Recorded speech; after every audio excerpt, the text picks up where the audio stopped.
Yes, I have things in my pockets. I have tricks up my sleeve. But I am the opposite of a stage magician. He gives you illusion in the appearance of truth.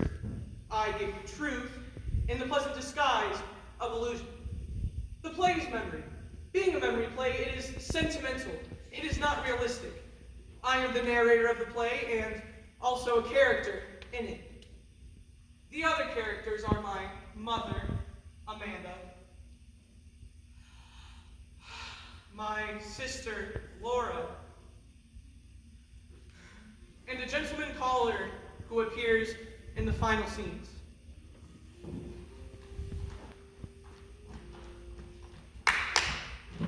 There is a fifth character who only appears in this larger-than-life-size photograph. This is our father who left us a long time ago. I think the rest of the play will explain itself. Tom, we cannot say grace until you come to the table. Coming, mother.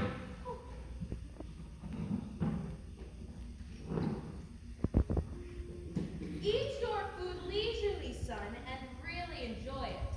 For a well-cooked meal has lots of delicate flavors that need to be held in a mouth for appreciation. So chew your food and give your salivary glands a chance to function. I haven't enjoyed one bite of this meal because of your constant direction on how to eat it. Temperament like a metropolitan star. You are not excused from the I'm table. getting a cigarette. You smoke too much.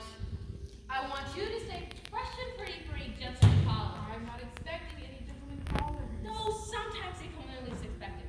Oh, one Sunday afternoon in Blue Mountain, your mother received 17 gentlemen callers.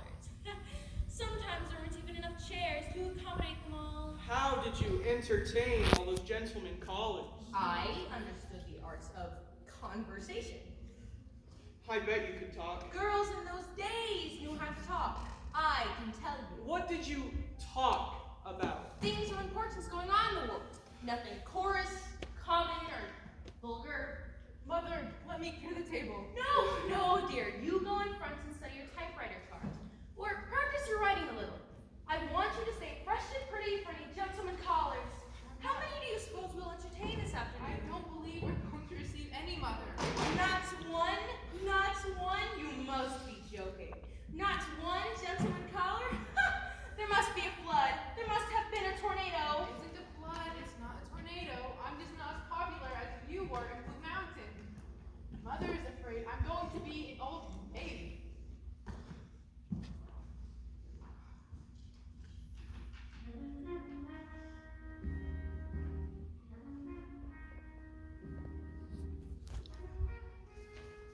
Mother, why did you do that? Stop, Mother! Why? Why? How old are you, Laura? Know my age. I thought you were an adult. It seems I was mistaken.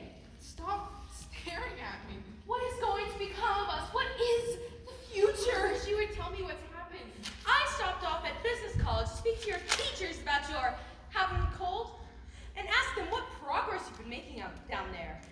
I went to your typing instructor and introduced myself as your mother. She didn't know who you were. Wingfield, she said.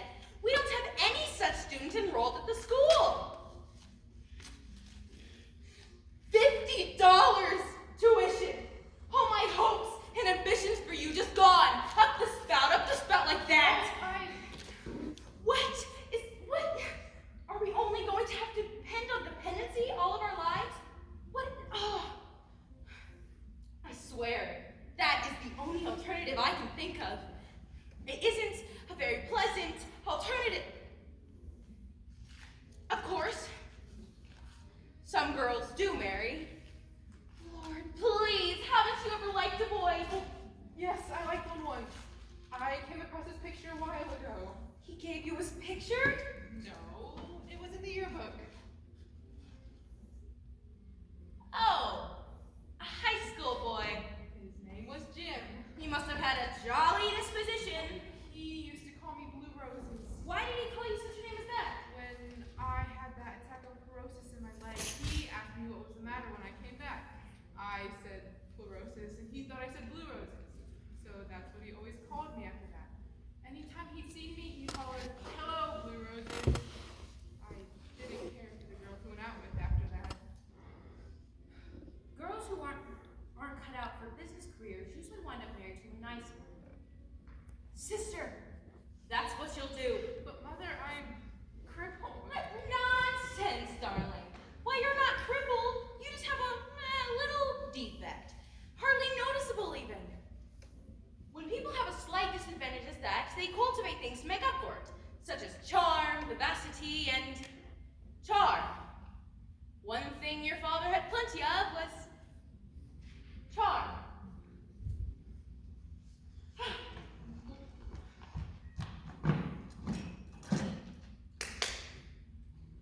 After the fiasco at business college, the idea of getting a gentleman collar for Laura began to play a more and more important part in Mother's calculations. It became an obsession. Realizing that extra money would be needed to properly plume the bird and feather the nest, she conducted a vigorous campaign over the telephone, roping in patrons for one of those magazines for matrons called the Homemaker's Companion.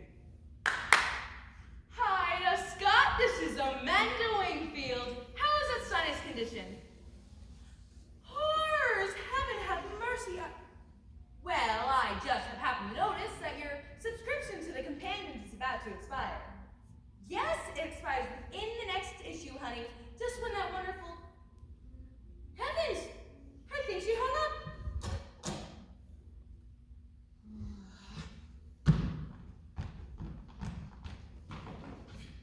What in Christ's name? Don't you use that. Not in my presence. Have you gone out of your senses? I have, that's true, driven What's out. the matter with you, big idiot? Look, I've got nothing, no single thing in my life that I can call my own. Everything is, yesterday you confiscated my books. You had the nerve to. I took that horrible novel back to the library. Yes, I will not allow such filth into my house. No. House? No. House? Who pays rent on it? Who makes a slave of himself to? Don't you talk to me like that. No, I mustn't say things. I've got to just keep Let going on. me tell you.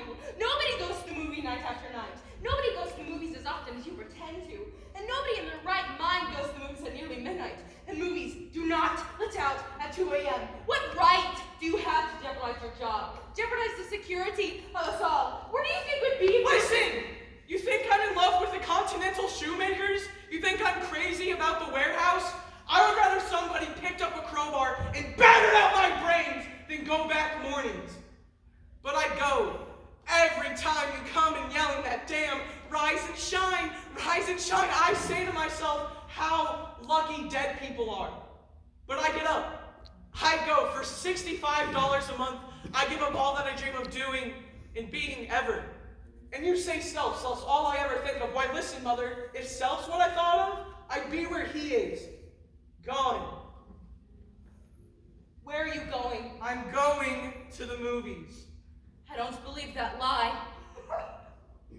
I'm going to the opium dens.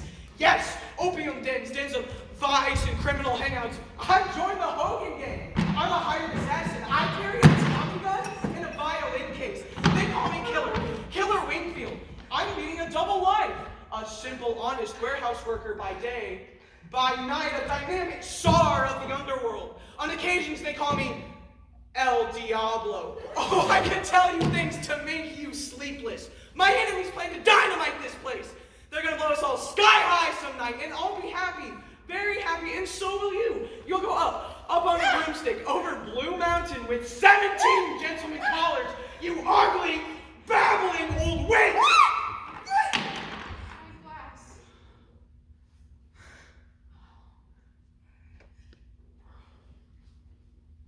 I won't speak to you until you apologize. Laura, wait!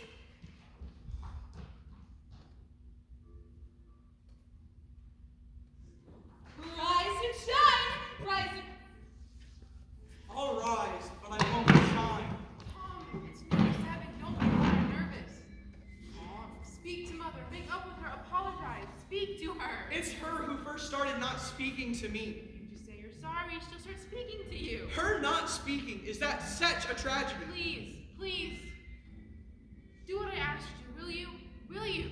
Tom! Laura, go to the store or do not go at all. Going, Mother. Ow, Laura! Ow, I'm fine. I slipped, but I'm fine. If anyone breaks their leg on those fire escape steps, the landlord ought to be sued out of every cent he possesses. Mother, I'm sorry, Mother. I apologize. I didn't mean what I said. My devotion has made me a witch, and so I make myself hateful to my children. No, you don't, Mother. I worry so much. Don't sleep. It makes me nervous. I understand that. I put up a solitary battle all these years, but you're my right-hand power. Don't fall. Don't fail. I try, Mother. Try, and you will succeed. Why, you're just full of natural endowments. Both of my children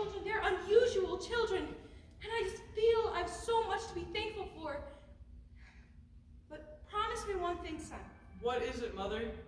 You will never be a drunkard. I will never become a drunkard, Mother. That's what frightened me so, that you'd be drinking. You can't put in a full day's work on an empty stomach. What is it, Mother, that you wanted to discuss? Laura, you know how quiet Laura is, but a few days ago I came in and she was crying. What about? You! Me? She has some sort of idea that you're not happy here. Whatever gave her that idea? Tom, I know you've had to make sacrifices, but life's not easy. It calls for Spartan endurance. There's so many things in my heart that I cannot describe to you. I've never told you, but I loved your father. I know that, Mother. When I see you taking after his ways, staying out late. Listen, you say there's so much that you can't describe to me. That's true of me too. There's so much I can't describe to you, so let's respect each other's privacy. Why? Why, Tom? Are you always so restless? Where do you go to nights? I go to the movies because I like adventure. Adventure is not something I get a lot of at work, so I find it at the movies. Most men find adventure in their careers. Then most men are not employed in a warehouse. Not everyone has a craze for adventure. I want to talk about Laura. What about Laura? We have to be making plans, provisions for her. She's older than you, 2 years, and nothing has happened. She just drifts along. Oh, how it terrifies me how she just drifts along. What can I do about it? Overcome selfishness. Self. That's all you ever think of. I'm gonna be late to work. Down at the warehouse. Aren't there some nice young men? No. There must be some. Mother. Find one that's clean living, doesn't drink, and ask him out for sister. What? For sister to me. Get acquainted. Oh my gosh. Will you, Tom? Fine!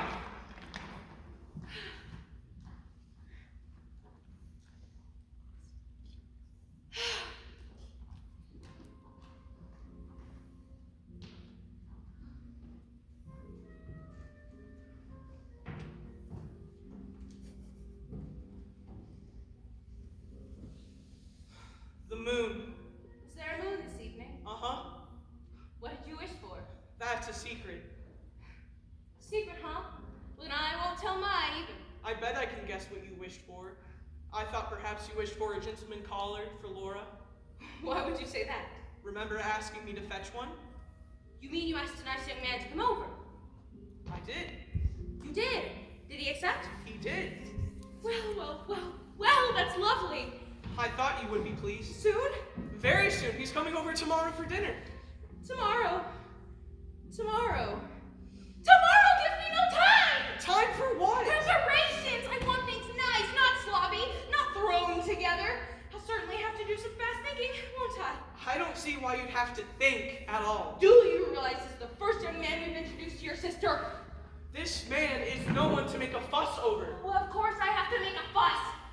Thank goodness I got that new sofa. What is this nice young man's name? O'Connor. What does he do? He works at the warehouse? Oh yeah, how else would I have met him? Tom, he doesn't drink.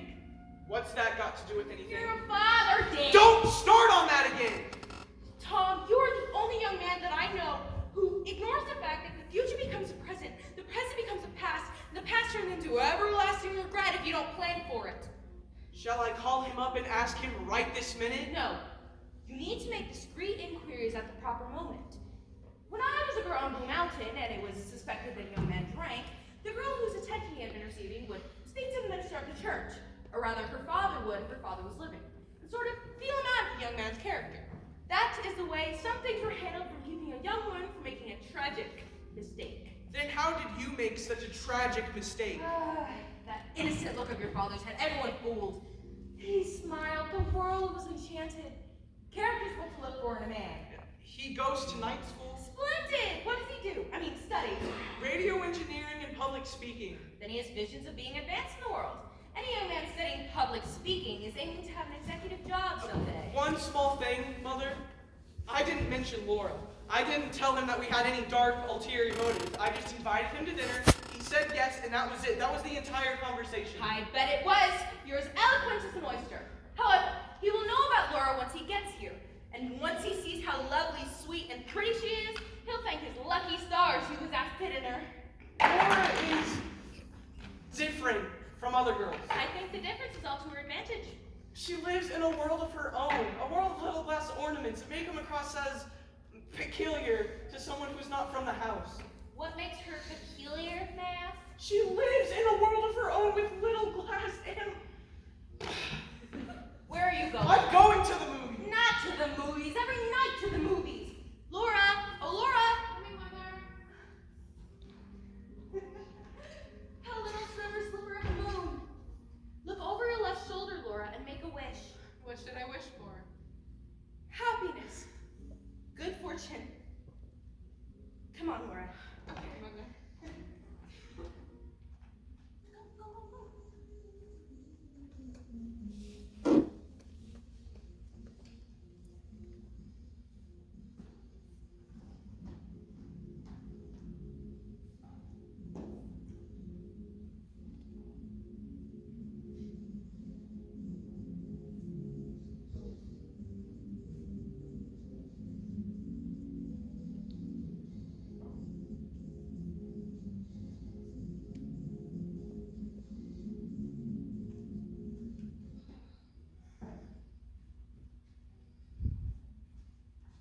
Why are you trembling?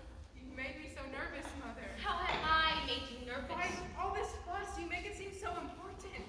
I don't understand you, Laura. You couldn't be satisfied with just sitting at home doing nothing. Then as soon as I tried to arrange something for you, you seemed to resist it. What did you say his name was? O'Connor. What's his first name? Jim? Not Jim. Yes, it was Jim. I've never known a Jim that wasn't nice. Is he the one Tom went to high school with? He didn't say so. I think he just got to know him down at the warehouse. If that is the one Tom's bringing to dinner, you'll have to excuse me. I won't come to the table. What sort of nonsense is this? You asked me once if I ever liked a boy. Don't you remember? I showed you his picture. Laura, Laura, were you in love with this boy? I don't know, Mother. All I know is that if it was him, I couldn't come to the table. It won't be him, and even if it was, you will come to the table. You will not be excused. I'll have to be. Why? I can't. Why not? I'm sick. I'm sick too. Of your nonsense. I've just had too much from you and your brother both. That is your brother, Mr. O'Connor. Go into the door, sweetheart. Yes, Mother.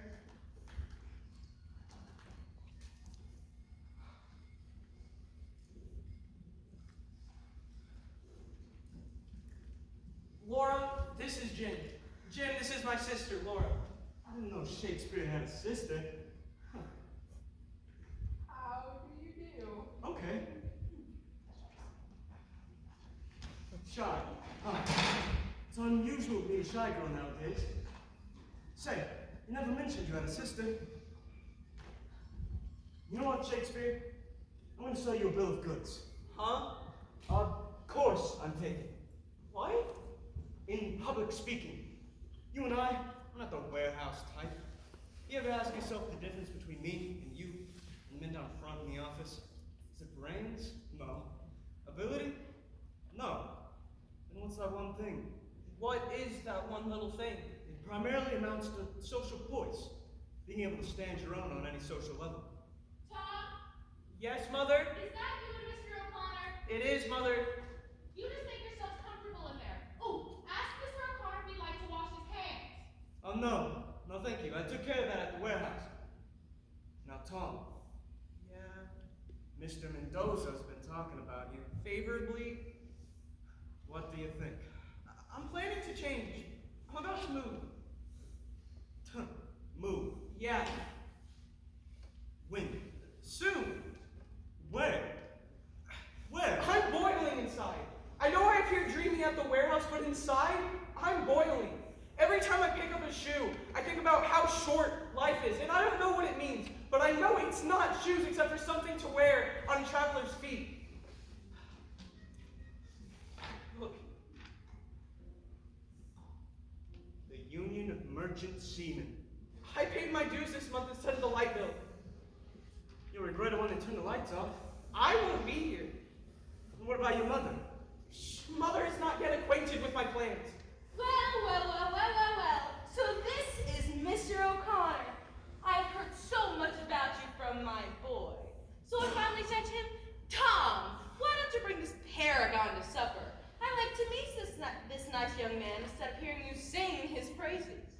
Mother, Yes, honey? what about supper? You know Laura is in full charge of supper. You go tell her you hungry boys are waiting for her. Have you met Laura? Oh, well, she... Ah, good. You've met already. You know, it's rare for a girl as sweet and pretty as Laura is to be domestic. But Laura is, thank goodness, very pretty and very domestic. I was a bit... Laura is feeling sick. She thinks she better not come to dinner. What nonsense, Laura! Laura! Yes, Mother. You really must come to the table, darling. We will not be seated until you come to the table. Mr. O'Connor, you sit right over here. And Laura, Laura Wakefield, you march right over here just this second. Laura! Laura, standing over that hot stove made her ill. I told her it was just too warm this evening. Now, Tom, go finish supper. Let me give you a hand. My, Mr. O'Connor. Nobody's given me as much entertainment as you have. Oh, now, Miss Wingfield. I'm not exaggerating one bit. But Laura's all by her lonesome. You keep her company. Hello there, Laura. Hello. How are you feeling now? Better? Yes, thank you. Here, for you. A bit of dandelion wine. Thank you. Now drink it. Don't get drunk. You don't remember me at all, do you?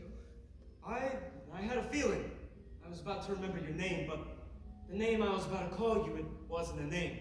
So I stopped myself before I said it. Wasn't it Blue Roses? Blue Roses! My gosh, yes! That's where it was. It was high school. Gosh, I didn't even know you were Shakespeare's sister. I'm sorry. I sat across the aisle from you in the auditorium. Now I remember. You always came in late. Yes, it was so hard for me getting up the stairs. The brace on my leg, it clumped so loud, You shouldn't have been self-conscious. It was such a relief when the lecture started. I guess that being shy is something you have to work out of. Sort of gradually. Everybody liked you. Including you. Yes, I did. You dropped out. I took a business course at a business college. How did that work out? Well, not very well. It gave me indigestion. So what are you doing now? Oh, my glass collection takes up a good deal of my time. Glass is something you have to take good care of. You know what I do to the trouble with you? A lack of faith in yourself as a person. And I have one good deal of advice. Think of yourself as a superior in some way. Isn't there something you take interest in? As I said, I have my glass collection. I'm not quite sure I know what you're talking about. Little ornaments, mostly. All of them are tiny glass animals, the smallest animals in the world. Mother calls them a glass menagerie. Here's an example of one if you'd like to see it, but be careful. If you breathe, it breaks. Well, I'd better not. I'm pretty clumsy with I things.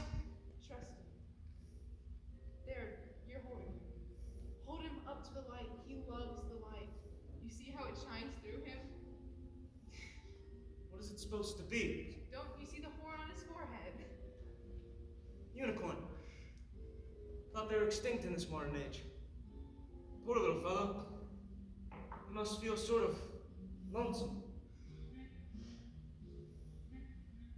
Dance with me, Laura. I can't dance. Well, there you go again. That inferiority stuff.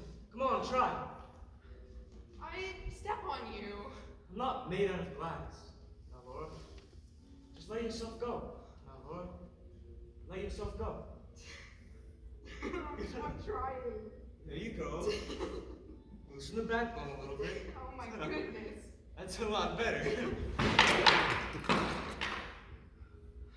something fall off, I think? Yes. It's the little glass horse with the horn on it. Yes. Is it broken? Now it's just like all the other horses. It lost its... Horn. It doesn't matter. Now it'll be just like all the other horses.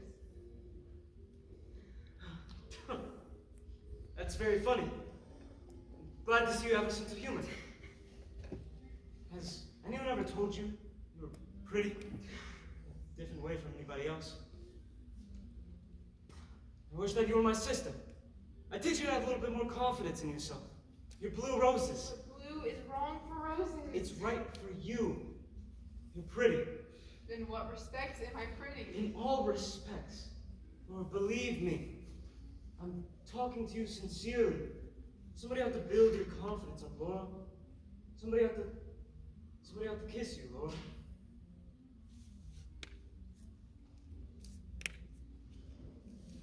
I shouldn't have done that.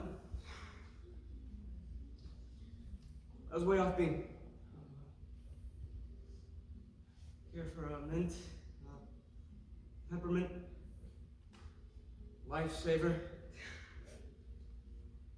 You know, Laura, if you were my sister, I'd be doing the same thing as Tom. I'd bring over fellas and introduce her to them. The right type of guy to appreciate a girl like you. But Tom was wrong about me. I guess I'd better clear things up before you misunderstand and I'd hurt your feelings. You won't call again. No. No, Laura. You see, I've got strings on me, Laura. I've been going steady with a girl. I've been going out with a girl named Betty. She's a stay-at-home girl, like you. Catholic and Irish. In a great many ways, we two get along. We met last summer at a moonlight boating trip. Being in love has made a new man out of me. I wish that you would say something, Laura. Laura? Souvenir. Oh. Well, here it is. I brought you children a little liquid refreshment. Why, Laura, you look so serious. We were having a serious conversation. Oh, well, now you're better acquainted. Yeah. The gaiety of the situation, Mr. O'Connor, rejuvenated. Well, Wingfield, I ought to be going. What? Why, it's only the shake of the evening. Well, you know how it is. You mean you're a working man, working men's hours? Yes, I know, Mr. O'Connor. Got a couple of time clocks to punch. One in the evening and one at night. My, you are ambitious. You work at night too? No, but Betty. Betty. Betty, who's Betty? Oh, just the girl I go steady with. Oh, is it a serious romance, Mr. O'Connor? We're gonna be married on the second Sunday of June. Oh, that's lovely. Congratulations. Tom never mentioned you were engaged. Well, the cat's not out of the bag at the warehouse yet. You know how they are, stuck on you, Romeo and stuff like that. Well, it's been a wonderful evening, Miss Wingfield. I hope it doesn't seem like I'm rushing off. I promised Betty I'd pick her up. You know how women get pretty upset if you keep them waiting. Yes, I know the tyranny of women, Mr. O'Connor. Goodbye, Mr. O'Connor. I wish you all the luck and happiness and success, and so does Laura. Don't you, Laura? Goodbye, Laura. I'm certain I'll treasure that souvenir. Things have a way of turning out so badly. Tom! Has the gentleman caller left already? The gentleman caller has made an early departure. Well, what a wonderful joke you played on us. How do you mean? You didn't mention that he was engaged. Jim? Engaged? That's what he's just informed us. I didn't know about that. It seems mighty peculiar that you wouldn't know your best friend was going to be married. I swear I didn't know. How would I have known that? You don't know things anywhere. You live in a dream. You manufacture illusions. Where are you going? I'm going to the movie. That's right. Now that you've had us make such fools of ourselves, the efforts, the preparations, the expenses, all for what? To entertain some other girl's fiancé? Go to the movies! Just go! Forget about us! Just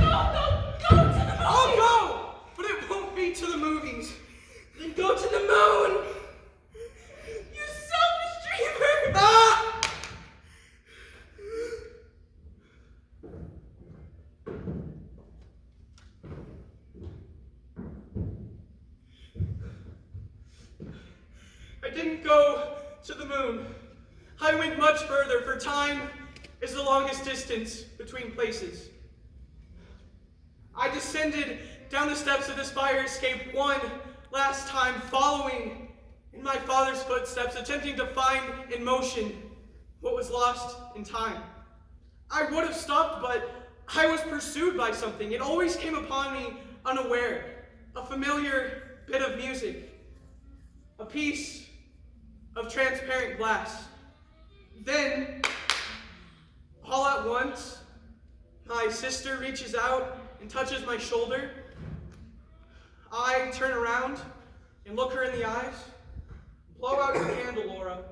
And so, goodbye.